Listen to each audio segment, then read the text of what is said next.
So there's a classroom with a psychology professor. He asks everyone to raise their hands if they're scared of spiders. And of course, some hands shoot up. Snakes? There are more hands. Now he asks, who's scared of guns? There's crickets. Who's scared of power lines? Nothing. Cars? Maybe one or two hands go up. What's interesting about that is that those last three things, those are things that could actually kill you in modern society. Those first three are very unlikely to kill you. So we have like this biological preparedness that prepares us to be scared of things that we don't need to be scared of necessarily, and not to be scared of some things that are actually threatening. That's Dr. Ryan Martin, also known as the anger professor.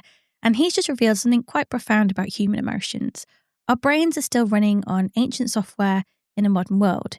We're terrified of the wrong things and calm about actual dangers. But here's what's really interesting. Ryan argues that we've been thinking about our emotions completely wrongly. We treat them like emergencies to be managed when they explode. So when you're furious, you might do a bit of deep breathing. If you're anxious, then you might reach for a bit of meditation. Ryan's new book, Emotion Hacks, 50 Ways to Feel Better Fast, flips that entire model. What if, instead of managing emotional explosions, you could design your day to prevent them from happening in the first place? The story that inspired this book is when someone commented on one of Ryan's TikToks saying, if exercise doesn't work for managing anger, then I'm all out of options. And Ryan thought, wait, you've got 50 options. You just don't know about them yet. Hello and welcome to Truth, Lies and Work, the award-winning podcast where behavioural science meets workplace culture, brought to you by the HubSpot Podcast Network, the audio destination for business professionals. My name is Leanne. I'm a chartered occupational psychologist. My name is Al. I'm a business owner. And we are here to help you simplify the science of work. Our guest today, Dr. Ryan Martin, is a psychologist and an emotion researcher. He spent his career studying anger, but his latest work goes far beyond that. He's created a framework called the Why We Feel model that explains how every emotion we experience is shaped by 5 key factors, long before we even realise we're feeling anything. And here's a really important bit for leaders and managers listening. Most emotion regulation isn't about the moment you feel anxious or angry. It's about the decisions you made 3 hours earlier about whether to drink water, go for a walk, or check your phone one more time. Today, we're discovering why self-care actually is emotion regulation, why your worldview might be making you miserable, and the surprising research on mantras that shows even repeating the word one can change your brain chemistry. After this quick break, we'll explore Ryan's 5 categories of emotion hacks and learn why feeling better fast isn't about willpower, it's about science. This is going to be ridiculously practical. So I'm a psychologist and emotion researcher. For much of my career, I've specialized in anger and written 2 books related to anger. I'm also just in general an emotion researcher who teaches courses on emotion and has done quite a bit of research there. And I've got this new book coming out that I'm super excited to talk about. So with that in mind, I really want to start at the beginning in the most simple place. Emotion. What is emotion? How do psychologists define emotion? This is actually a super complicated question, one that there is considerable debate all the way from strict behaviorists who would say emotions don't exist, all the way to people like me who would define them as a psychological state that includes physiological responses, that includes some cognitive responses, meaning particular types of thoughts, and then some behavioral responses, meaning ways we act, right? So if you think about it in terms of a really simple emotion, one that we all feel, fear, right? When you get scared, you have a physiological response. Your heart rate increases, you start to sweat, things like that. There's even a startle response, which is a little bit different, but a startle response is part of that. So that's the physiological piece. Then there is a cognitive piece, so the types of thoughts you have, which in the case of fear really include a lot of thoughts around threat or danger, right? Or some sort of catastrophizing. This is like the worst thing that's ever happened or whatever. And then you have some actions, some things that you tend to do. Avoidance is the most common one associated with fear, which is you get away from the thing that scares you. So you see a spider, heart rate increases, you start having thoughts about it biting you or whatever. or icky thoughts, things like that. And then you avoid, right? You stay away. You have somebody kill it for you, whatever. I think you've already blown people's minds by saying that some psychologists don't even think emotions exist.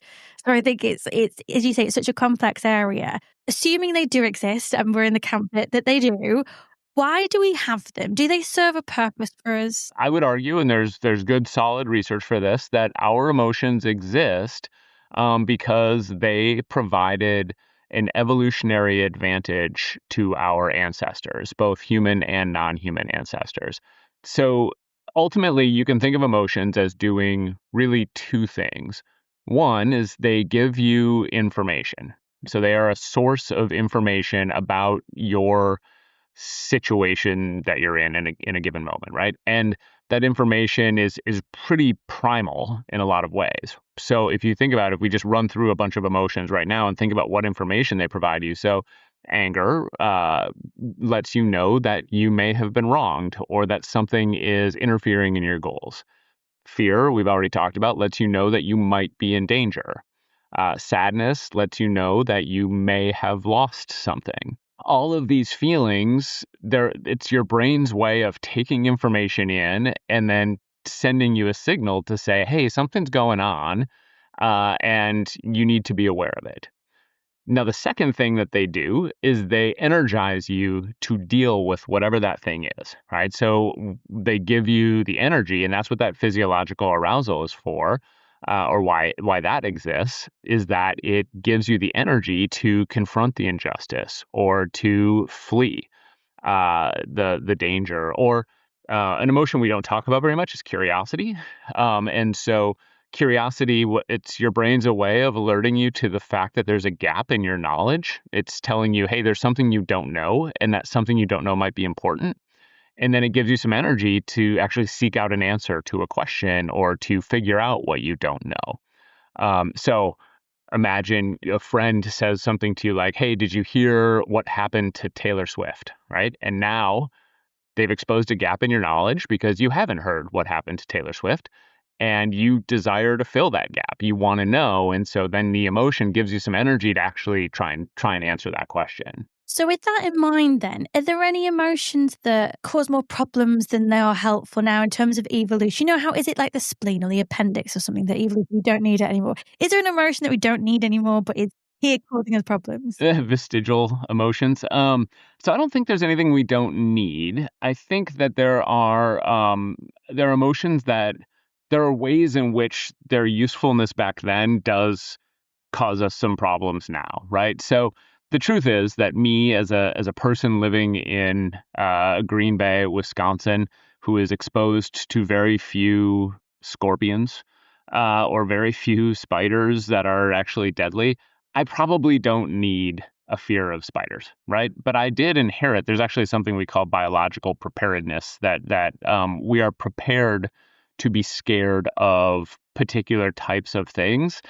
And that's rooted in our evolutionary history too, right? So if you ask people, hey, I do this with my students every semester. I ask people, raise your hand if you are scared of spiders. Raise your hand if you are scared of snakes, rodents, and hands almost always go up. About 50% of the room for a lot of those things, right? That they don't like those things.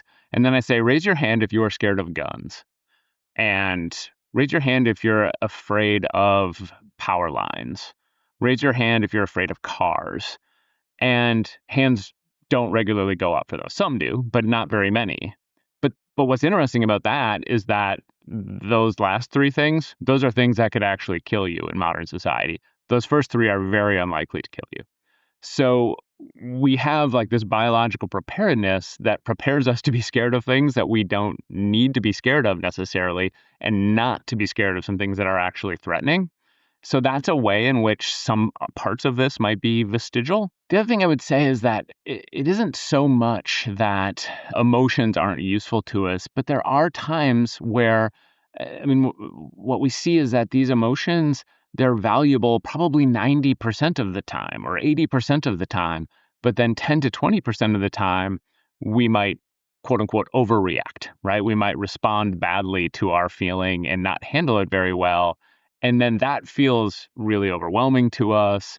It might embarrass us. We might do something dangerous or stupid. We might make a mistake that costs us some social credibility or whatever. That just sort of comes with the territory, and that actually speaks really to why it's so important for people to learn to navigate these effectively, is so that we can figure out when it's helpful and when it's not. And I love that you've started the new book, Emotion Hacks, by explaining exactly this, how emotions work, and you outline your why we feel model. Why was it important for you to begin here and explain the science? I think that this is part of a bigger picture effort for me to help people think about emotion regulation in a new way, or a broader way. So I think too often people really focus on the part of the emotion where we feel it and we do something with it. Meaning, I get scared and then I avoid the thing I'm scared of. The problem is that by focusing so much on that, we're not focusing on the reasons we feel in the first place, which is also where we can have a lot of different types of interventions. There are decisions we make day in and day out that lead to particular types of feelings. The decisions we make about who we interact with, decisions we make about how we interact with people, decisions we make about how well we take care of ourselves, whether or not we're staying hydrated, whether or not we're spending time in nature, whether or not we're exercising, whether or not we're eating right. All of those things actually do affect our emotions, but we don't think of those as emotion regulation strategies in the ways we should. I tell this story early on in the book, but one of the things where this book was sort of born from was something I read, a response to a TikTok of mine, probably 4 years ago at this point, where I mentioned something about exercise as a form of emotion regulation. And the truth is, we know, and this runs contrary to a lot of people's experiences and opinions, exercising when you're angry is actually not particularly good for you. Exercising when you're not emotional is great for you. It's one of the best things we can do for our emotional well-being. But when you are angry or when you are scared, what you actually need is to calm down. And exercise does the opposite. It elevates your physiological arousal. I shared that finding on social media, and a bunch of people responded angrily, told me I was wrong and that sort of thing. But then one person responded with, if exercise doesn't work, then I'm out of options. And that struck me as really sad, right? Because there's so many options. And it was worrisome to me that a person felt so kind of overwhelmed and helpless with strategies. And so what I wanted to do and what I decided to do was to write a book that essentially maps out, look, here are all of these options. And so it's organized around 50 very short chapters. Each one is just a couple pages long, that basically dives into the science behind how you can use it to manage your emotions, and then give some real practical advice about how you can do that. A question people are going to have in terms of emotional regulation is exactly what is emotional regulation, and perhaps a common misconception. Are we talking about suppression of emotions? Emotion regulation, I would define as the decisions we make and the strategies we use to manage our emotions. And I think we can include in that, and this is one of the ways that I would argue that we can think about this more broadly, is a lot of times we think about that in terms of either not feeling particular things or not channeling particular things into negative behaviors. I would argue that emotion regulation should also be thought of as trying to get ourselves to feel particular things, right? To increase particular feelings, which in the case of happiness is really obvious. But at the same time, I have a son who is an athlete, and one of the things he's noticed is that he plays a little bit better when he's a little bit angry, right? And so, are there strategies? And this is something I hear from athletes a lot. And so, are there ways in which we can teach athletes to induce anger in themselves to try and perform in a particular way when they're competing, right? So we can embrace strategies. When we think about emotion regulation, it can be all sorts of different things. Now, you mentioned suppression, which is really, really important, because With suppression, what we're really talking about there is not an emotion regulation strategy. It's essentially an emotion avoidance strategy. When you essentially push your emotion away, you deny that you're feeling it, you deny that you're experiencing it, and it is a particularly ineffective strategy overall for trying to manage your emotions. They eventually come out. It ends up being this sort of sometimes a what we call a rebound effect, right? It's by not by pushing the thing away, we end up actually focusing on the thing even more than we would otherwise.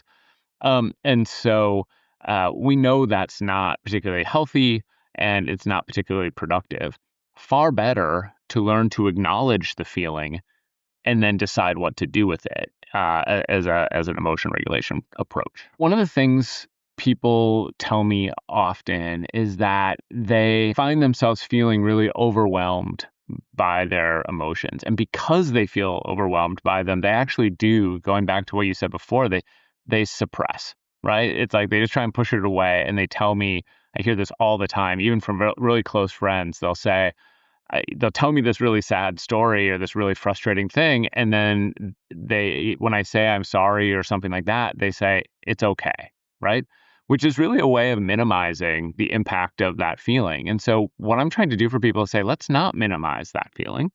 Let's acknowledge, and the goal should be to acknowledge where it is, and how significant it is. And then let's figure out what we do with it. Like, let's figure out, where does it come from?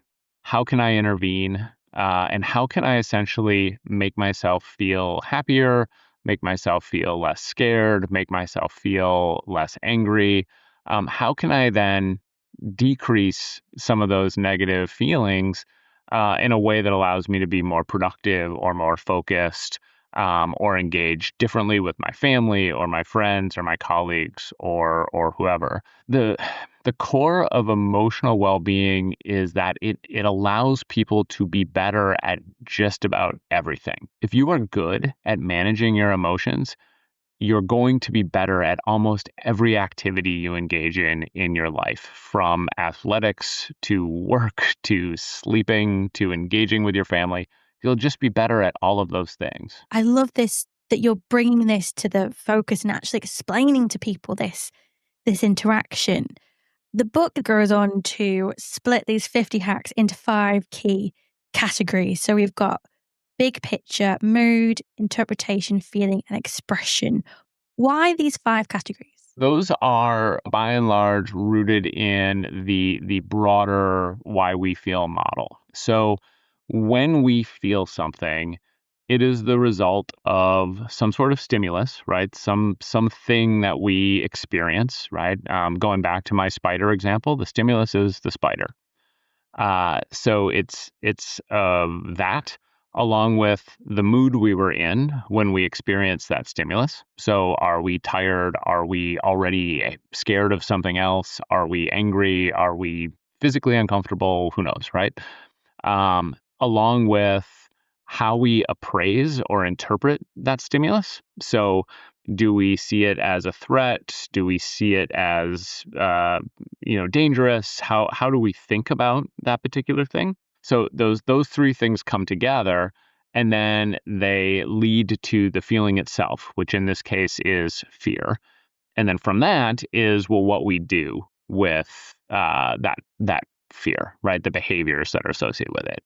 So that's the model for why human beings might feel anything and how they might express that feeling. And what I'm trying to argue here in the book is there are interventions for each of those different categories. So we can make decisions about the stimuli we experience, right? The most obvious example of that is, at a certain point, I stopped regularly going to see scary movies, right? That's me making a decision about a stimulus that I was experiencing. That's an obvious example, but there's lots of little examples that we experience throughout our life. How much time we spend with particular people is an example of that. How we handle our morning commute is an example of that. We can make choices about how we experience these stimuli. Same thing could be said for our mood, right? When we take good care of ourselves, well, then when we experience those stimuli, we are in a better physical state, right? We are, and we're better able to handle it. We can pay attention to the types of thoughts we're having and explore our worldview and how it's affecting our emotions. So we can intervene in each of these categories in a very concrete and intentional ways to help better manage our emotions. Are these things that build on each other, or can readers dip in anywhere to the hack? Once you understand the big picture model, the why we feel model, which is why it was so important to me to start with that, then ultimately you can you can read this in any order you want, right? If you're someone who is like a fitness guru who takes care of themselves physically, or you're a nutritionist and you know you're eating well, when you get to the chapter on healthy eating, skip it, right? Move on to the next one. Unless you just want more evidence that, it works for you, go ahead and skip it. There was a chapter that even as I was writing it on meditation, as I was writing it, I was thinking to myself, this is not for me, right? This chapter right here is not, I'm not good at meditating, right? That's not a thing that and I find myself knowing that it's good for me and wanting to be better at it, but also knowing that I just haven't had any success with that in my life. And so maybe it's better for me to focus on other sorts of strategies. So I think that's the idea here, is that people can honestly think of it in some ways as a menu, that they can identify the things that they need to work on, the things that they don't need to work on, the places that are particularly challenging for them, and the things that they wanna truly embrace. And is there any merit in us understanding that that is an activity that can help us regulate our emotions? So what I'm thinking of is that I love to cook. I love to cook. And at the end of the day, I'll always say to me, are you sure? Do you want some help? We can just get takeaway or something. I'm like, no, it's my time. It's my feeling. Is it connecting that, making it more powerful? Yes. And I love that example because, and part of why I love that you brought that up is like, that's an example that's not in the book. But I think it's really important to acknowledge that there are a lot of versions of these things that people can engage in, even ones I don't talk about, that will have a really similar impact. And I think you're absolutely right. It's so important to acknowledge that by focusing on those psychological benefits, we actually get more out of it. And probably the best example of this is exercise. So people get really hung up on the physical health benefits of exercise. And that makes sense. That's why people engage in it a lot. But the problem is those physical health benefits, those actually take a long time, right? Like you have to exercise for a really long time to start to really see a lot of those physical health benefits. And when I say a really long time, I mean like a month or 2 months or whatever. But the psychological benefits happen immediately, right? I mean, truly, like right after the run, a lot of times people are feeling better. They're feeling more enthusiastic. They've got more energy. They're feeling proud that they did this. What actually detracts from those psychological benefits is when we get too hung up on the physical benefits, because then that's when people start to feel disappointment, right? It's when they say, gosh, I've been doing this for a month and I haven't lost any weight, or I'm not getting any faster, or whatever. And they get disappointed instead of thinking about the physical health benefits where that reward is immediate. So by attending to those benefits, we actually get more from them. I also am going to take this opportunity to settle a discussion that Al and I have quite frequently. If we're walking either with a dog or on our own, is it better to have no distractions? So I'm thinking like should you be listening to a podcast? Does that have a difference? Music, the radio, should it be nothing? Does it have any impact? If the goal is to spend time in nature and the goal is to take in nature, you should unplug. So you should turn off the podcast, turn off that stuff. And I say this as someone who runs every day and loves it and always has music or a podcast going. So I'm not particularly good at unplugging in this context. Like I said, there are a lot of points in the book where I thought, you know what, this one isn't something I'm particularly good at. I got to work on this. But I do think that if you're trying to get the exposure, like the benefits of nature, unplugging is important because it allows you to better pay attention. Right, so we've just learned that emotions aren't just reactions. They're the results of stimuli or our mood or how we interpret things. We also learned that I really should leave my AirPods behind when I walk the dog. So after the break, Ryan is going to argue that most of us are fighting our emotions at the wrong level. We're trying to fix the feeling when it actually explodes, rather than questioning why we're feeling it in the first place. And that leads to something that honestly made me feel a little bit uncomfortable when I first heard it. Our worldview might be the reason we're constantly angry or anxious or exhausted. Fair warning, this part of the podcast is going to make you think hard about some assumptions you didn't even know you had. See you in 60 seconds. Welcome back. So before the break, we talked about the practical, physical things you can do to regulate emotions, like going into nature, sleep, hydration. In a moment, Ryan's going to talk to you about how your worldview, i.e. the way you interpret your world around you, could be causing your strong emotions in the first place. But before we do this, let's rejoin Leanne and Dr. Ryan and get a practical lesson on exactly what to do when you do have a strong emotion. I think there are three questions that people can ask themselves when they are experiencing something strongly. The first is, okay, so what thought am I having that is informing this feeling? Am I catastrophizing? Am I blaming? Am I labeling? What types of thought? What type of thought am I having? So that's the first thing. I think the second thing that you can ask yourself is, what evidence do I have that that thought is true? So where is the data that tells me that this thought is an accurate representation of what's going on? And the third thing is there any other way to look at this? And so if we can actually ask ourselves, is there another way that I could interpret this particular situation? And then I can start to interrogate that, right? And whether or not there's actually evidence for that one, for that version of the story. So often the emotions we have stem from the stories that we're essentially telling ourselves about our experiences. And so interrogating and unpacking those stories is really critical. I think that a lot of times we're feeling lots of things at the same time.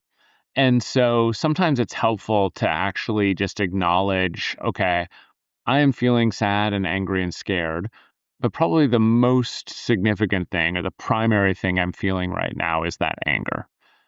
So that's good. That's a good thing to be able to articulate to yourself because that allows you to dig a little deeper into the why. So why am I feeling angry, right? And is that actually the emotion that is sort of should be most salient given what I'm dealing with right now? Maybe actually, at the core of this is I probably should be really sad. I probably should be grieving, but that anger is actually the safer thing for me to feel. It's less uncomfortable for me, so I focus on that. So I think that labeling can be really helpful as it helps you get to the why or the underpinnings of what's going on. And I'm also thinking of listeners who might want some direction from you in terms of, if I'm feeling like this, is there a hack I should go to? So if I'm feeling particularly anxious, is there a hack I should go to? Yeah.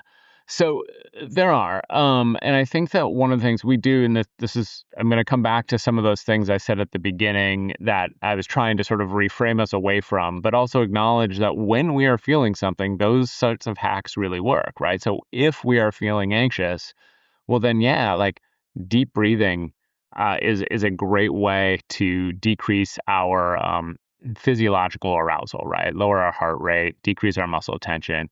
Even though I'm bad at it, meditation is a really good way for people to kind of decrease their that physiological arousal. Grounding can be a really positive approach. And with grounding, it's really taking a moment to be present with your surroundings, right? So one mechanism people like to use for grounding is, okay, so I'm going to choose 5 things I can see right now, right? So I count to 5, like things that I can see, 4 things I can hear, and so on, all the way down. And in doing that, you become a little bit more sort of, again, grounded or set in your experience. Ultimately, it's a form of distraction in some ways. It takes you away from the thing that you were emoting about and helps you calm down or relax. That's a really valuable way to sort of de-escalate. And then that allows you to sort of do the work of thinking about your thoughts, right? Okay, so now that I've acknowledged I'm scared and I've taken some steps to decrease that, what thoughts am I having that are leading to that fear? And let's interrogate those thoughts and decide, are those thoughts reasonable? Are they rooted in accurate information? Are they not rooted? Are they rooted in something else? We can unpack that. Okay, so you've just had some great, brilliant, in-the-moment strategies. Sort of, we talked about the deep breathing, the grounding, the 5 things you can see technique. These are things you do when you're feeling anxious or angry. But if you're using those techniques constantly, maybe multiple times a day, every single day, you're actually treating the symptom, not the cause. Exactly. And this is where Ryan's approach gets really challenging, because what he's about to talk about isn't a quick hack you can do in 30 seconds. It's actually about interrogating something most of us have never even thought to question: our world view. How you fundamentally see the world, other people, yourself, and the future. And Ryan argues that this lens you're looking through might be the reason you keep needing those grounding techniques in the first place. I'll be honest, this part of the interview made me a little uncomfortable because it was asking us to examine beliefs we didn't even know we had. For example, do you trust people? Do you see yourself as capable or fragile?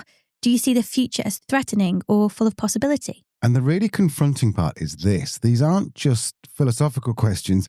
Your answers to them are directly shaping how often you feel angry or scared or sad at work. So here's Dr. Ryan explaining why unpacking your worldview might be the most important emotion hack of them all. We spend a lifetime learning our thought patterns, right? Or developing our thought patterns and learning to interpret things in a particular way.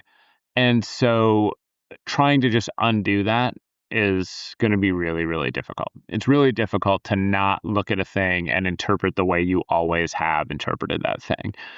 So I would argue, though, that people should be really intentional about catching themselves when they do that, and then trying to offer that reframe, and so like catching themselves when they've done when they've catastrophized or when they've blamed people in a bad way or whatever, and then trying to offer themselves some alternative ways about thinking about things. And that's actually why one of the things I do is I start that section with the hack, which is a really big thing to do, which is to unpack their worldview.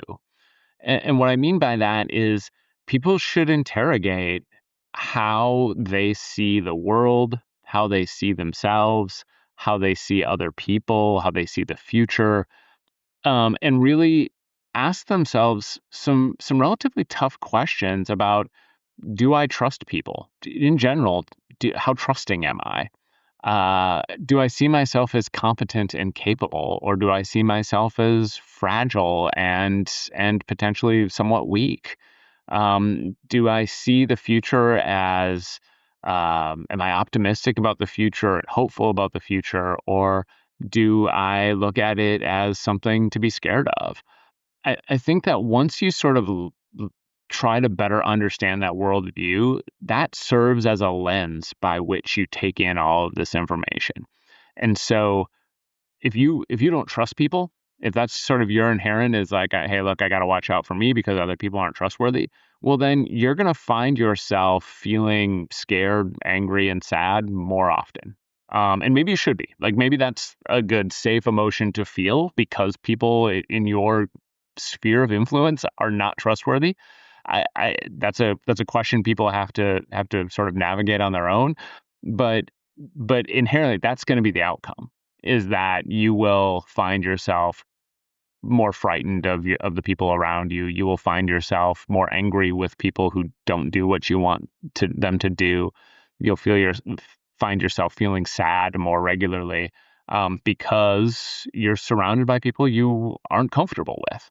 And so I think a big part of this has to be to pay attention to that worldview, to how you tend to see people, And that's going to inform so many other types of thoughts you have during your sort of day-to-day interactions. Let's say that my worldview, it's not, but let's say my worldview is that other people are incompetent, right? I just don't think they're any good at what they do, or they can't do things well.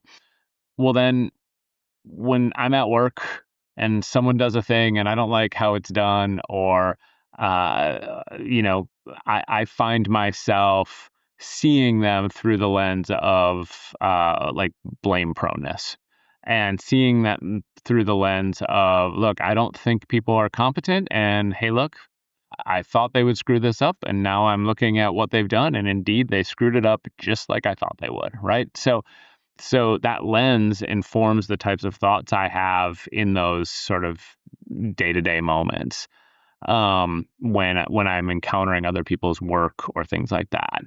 If I believe other people are dangerous, then it informs how I experience them when I'm on the road, right? And like when I'm driving someplace, it informs how I perceive them and the types of thoughts I have about them. So I think that absolutely my perception or that worldview informs the types of thoughts I have. And are there any myths that you're busting in the book that people might be surprised by? I remember when the first time that we had you on the podcast, we talked about anger primarily, and how things like boxing, it isn't cathartic. That doesn't actually help you deal with anger. Is there any similar myths in this that people are going to be surprised by? Yeah, I think so. That one's there. So the catharsis myth is still a biggie, and one that I'm certain I'll get some pushback on. But again, we know, and we've known for 50 plus years now, that catharsis, that physical boxing, punching a punching bag, punching a pillow, breaking stuff, we know that's not good for you. One of the things, I don't know if this is so much a myth, is just a thing that I've really relied on a lot lately, is the value in having a mantra, like a phrase that you can go to in difficult times. There's some really interesting research about how that can have like a really positive impact in the moment. Just uttering a phrase that is actually, it works even if the phrase is meaningless or doesn't have any sort of significance. Just repeating the word. In fact, the research shows that repeating the word "one" every couple of seconds led to decreased in arousal. But if you are willing to come up with a phrase that can be sort of a guiding mantra for you, and to really, one of the things I would encourage people to do is really put some energy and some thought into what that phrase is. It can really serve you in difficult moments in a couple different ways. One is it can have that grounding effect that we talked about, but also it can serve as a little bit of a guidepost, right? It can tell you what to do next, and that can feel really empowering. One mantra that I heard through a coaching program I went on, and I loved it, and I stick by it. And I think especially being self-employed, when you don't have the same level of control and influence in certain situations as you would if you were employed in an organization. And she said her mantra was, "Not my circus, not my monkeys." It's a nice way of sort of removing the things you can't control, or the things that don't necessarily matter to you, and kind of taking that and putting it aside. And so I did a talk last week for some people, and I asked people some of their mantras. And one of the things that I think is really interesting is when you listen to them, and this is one of the things that I personally have just reflected on, is when you listen to them, you see different levels of action associated with them. Like there are some that are really acceptance driven, and so I used to always fall back on my sort of repeat phrase was, "It is what it is," but that's like a real acceptance-esque type of mantra, right? You're essentially saying, "Hey, this isn't necessarily something I can do anything about. I'm just accepting the world as it is." I hit a point where, for me, I started to feel that was a little disempowering, that I was actually at that point not necessarily owning what role I could play. And so when this is what I mean by, like, for everyone to put thought into what they want that statement to be and how it impacts their life. For me, the phrase that I go to now, which is really helpful in both my work life and my personal life, is do the next right thing, which is a nice way of, for me, pushing back on the fact that, okay, I may have made mistakes to get here, but at this point, I want to do the next right thing, whatever that is, right? And as long as I can, it helps me recognize, okay, so step one here is to figure out what is the next right thing. And then now that I know it, that's what I'm going to do. And so it feels empowering while also offering some level of acceptance for how we got here. This is such a powerful and practical book. I think for anybody who is going into 2026 wanting to work on their emotional regulation, perhaps feel more calm and control, I can absolutely see, people are going to love this. I'm also wondering, because I know we're going to have business owners listening that are going, oh, how could I use this in my business? How could I use this with my teams?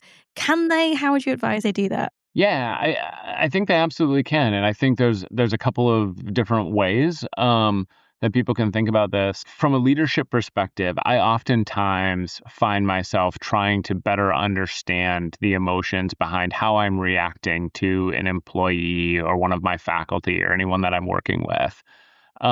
In a way that I think part of the value here is for me to actually what I call diagram an emotional incident, meaning, okay, let me actually map out the stimulus in this case. Let me map out the mood I was experiencing at the time, the types of thoughts I'm having. And once I've sort of diagrammed that thing for myself, I now better understand the circumstance that I'm in and why I'm reacting the way I'm reacting. And I actually find myself sometimes doing that with on their side too, to the best that I can, trying to help understand, okay, they are angry right now, or they are feeling scared right now. Let's unpack why they're feeling those things using this model. And then that helps me better understand how I can relate to them and how I can react to them. And so if I can identify sort of what those points are, then it helps me better understand how to interact. And what's the knock-on effect of that going to be? If a leader is going to invest in their own emotional regulation and their understanding of other people's emotions, what's that going to look like for them as a leader? What are they going to see? Yeah, I mean, to me, it's about motivation. It's about culture. And so when you think about what you want from your employees and from your team, it's a positive culture, which, cultures are made up of people, and so it's a positive environment, and that requires not necessarily positive emotions all the time, but I would argue it definitely requires emotional understanding and emotional intelligence. So there's that. And I honestly think a lot of times when we talk about motivation, what we're really talking about is emotion. Motivation can be a little bit more than that, but by and large, if you're trying to motivate people, that requires an understanding of what motivates them, and that is an understanding of what allows them to emote in the ways that you most want them to emote. That was Dr. Ryan Martin and a masterclass in hacking your emotions. The thing is, I think we've all been so focused on managing our emotions when they explode that we've completely ignored all the tiny decisions throughout the day that could shape whether they explode in the first place. So, Leah, what do you think are the top 3 takeaways from Ryan's research that listeners can actually use? The first takeaway, stop treating emotion regulation like it's an emergency service. Because Ryan's research is clear, by the time you're using deep breathing because you're furious, you've already missed 20 opportunities to prevent that anger. So start earlier. Did you sleep enough? Are you hydrated? Did you spend 5 minutes outside? These aren't wellness luxuries, they're emotion regulation strategies. Takeaway 2, your worldview is either your greatest asset or your biggest liability. If you fundamentally don't trust people, you'll find yourself constantly angry when they don't meet your expectations. If you see yourself as fragile, you'll feel overwhelmed more often. The hack isn't positive thinking, it's honest interrogation. And takeaway 3, leaders need to think carefully about the root of emotional incidents for themselves and their teams. When someone on your team is struggling, don't just tell them to calm down. Map out the stimulus, their mood beforehand, their interpretation and their feelings. Because understanding the full picture helps you respond effectively rather than just demanding they be professional. Culture isn't about positive emotions all the time, but it is about emotional intelligence. And for all us business owners thinking, I just don't have time for this, Ryan would argue you're already spending that time. You're just spending it firefighting. Every difficult conversation, every person who quits unexpectedly, every conflict that derails a project, these are all emotional incidents that could have been prevented upstream, as it were. Ryan's book is called Emotion Hacks, 50 Ways to Feel Better Fast, and it's out on January 6th, 2026. Perfect timing for New Year's resolutions that might actually stick this year because they're backed by science, not willpower. And I do have to say, I've been very lucky to have received an advanced copy of Ryan's book. And believe me, it is genuinely game-changing for both individuals and organisations. And you can find Ryan on pretty much every social media platform as @AngerProfessor. His TikTok and Instagram are particularly good. You should go and check those out. His website is alltheragescience.com, and he also has a Substack under the name Anger Professor as well if you want to sign up to his newsletter. We will put all the links in the show notes. And remember, emotions aren't the enemy, they're information.